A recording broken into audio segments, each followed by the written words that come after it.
ay rated SPG. Striktong patnubay at gabay ng magulang ang kailangan. Maaaring may masiselang tema, lengguwahe, karahasan, sexual, horror o droga na hindi angkop sa mga bata.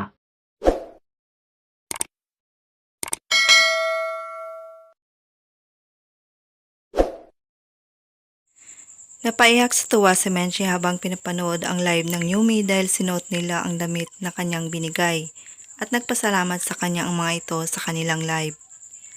Habang nag-iisa si Jenny, nilapitan siya ni BGYO Akira at sinabihan na hindi niya maiwasang maging kaklose niya ito.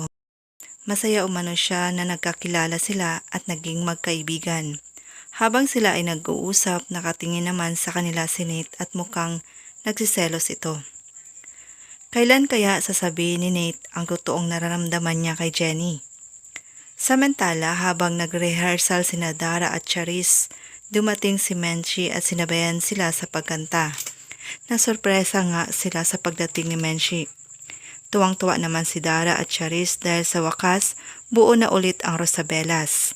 Maluwaloha nga silang tatlo habang sila ay magkayakap. Lahat ng yan ay ating aabangan mamaya sa Born to Shine. Maraming salamat po sa inyong panonood. God bless.